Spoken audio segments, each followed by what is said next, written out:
Hey guys, আসসালামু আলাইকুম। তো বন্ধুরা, চলে আসলাম আজকে একটা সুন্দর জায়গায়। এখানে আমরা একটা ভাইয়ের সাথে কথা বলবো। উনি একটা জবের পাশাপাশি উনি নিজের শৌখিন কিছু বাগান আছে, যেখানে সে নিজে কাজ করে, নিজে সময় দেয়। তো চলুন আজকে আমরা ওই ভাইটির সাথে পরিচয় হই। এই যে আপনাদের সেই ভাই। হ্যালো, সবাই কেমন আছেন? তো আসলে হ্যাঁ, প্রথমে যেটা বলবো, আমি আমার বাবাকে ঘামতে দেখেছি, থামতে দেখিনি। নিজে চাকরির পাশাপাশি এই পেঁপে বাগানটা আমি করেছি। আমার খুব ভালো লাগে। আমার গাছে পেঁপে হবে, আমি নিজে হাতে ছিঁড়বো। তো আপনারা তো দেখতেই পাচ্ছেন যে আমার পাশে যে বাগানটা আছে, পেঁপে বাগান, বড়ই বাগান, তারপরে আছে আপনার পেয়ারা বাগান। আসলে এই সব মিলিয়েই আমি একটা ছোটখাটো একটা বাগান করেছি।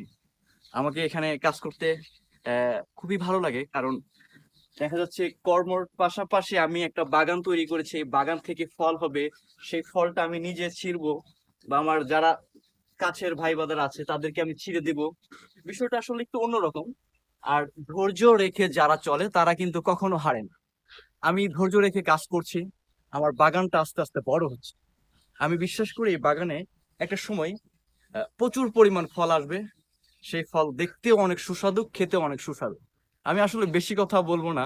আচ্ছা ভাই, আপনার বাগানে কি অলরেডি কি ফল আসছে? জি ভাই, আমার বাগানে অলরেডি ফল আচ্ছা, আসছে। আমার আমি যদি অডিয়েন্স কিছু দেখানো যাবে? আমি যদি দেখাতে চাই, আপনি একটু এই সাইডে আসেন। এই যে এই যে আমার ফল আসছে। গাইজ দেখেন, এখানে মোটামুটি পেঁপের ছোট তারপরে ছোট। এই যে এই ফলগুলো একটু বড় বড় হচ্ছে। আসলে এই পেঁপেটা হচ্ছে আপনার বগুড়া থেকে আনাইছে চারাগুলো। এক একটা পেঁপে হবে 8 থেকে 10 কেজি এগুলো ওজন। কি দেশি ভাই? দেশি? না দেশি? না, এটা সম্পূর্ণ বাহিরের ও পেঁপে। আচ্ছা আচ্ছা, বাইরের পেঁপে না? জি, একটা পেঁপে হবে আপনার সর্বোচ্চ, মানে সর্বনিম্ন 8 থেকে 10 কেজি ওজন। ও ভাই, তাহলে তো অনেক বড় এবং হয় একটা মোটামুটি। গাছে 15 থেকে 20 মণ পেঁপে আসবে। আচ্ছা আচ্ছা। আমার এখানে প্রায় 70টার মতন চারা আছে। দু একটা চারা মিস্টেক হয়েছে, আর সব বেঁচে আছে। আচ্ছা ভাই, পেশায় আপনি কি মানে কি করেন আসলে? ব্যাপারটা এত সুন্দর শৌখিন ভাবে যে বাগানটা করতেছেন, আপনার আসলে জিনিসটা দেখে আমার কাছে খুব ভালো লাগলো। প্রত্যেকটা মানুষ কিছু না কিছু করে, আমিও কিছু করার চেষ্টা করি। আমি পেশাগত একজন জার্নালিস্ট এবং সাংবাদিকতা করি। ও আর আচ্ছা, আপনি তা তাহলে সাংবাদিক না? আপনি জি তাহলে জি। আসলে গাইজ দেখতে পাচ্ছেন যে আসলে সাংবাদিক ভাইরা সারাদিন যে শুধু যে নিউজের পিছনে দৌড়ায় তা না, তাদেরও দিন শেষে একটা সুন্দর জায়গা আছে যেখানে তারা শৌখিনতার সাথে কাজ করে এবং নিজেকে খুব স্বাচ্ছন্দ্য ফিল করে। তো আজকে এরকম একজন ভাইকে আমার সাথে পেয়ে খুব ভালো লাগলো। ভাইয়ের সাথে পরিচয় হয়ে ভালো লাগলো। তো তাই ভাবলাম যে আমার অডিয়েন্সের সাথে পরিচয় করে দিই।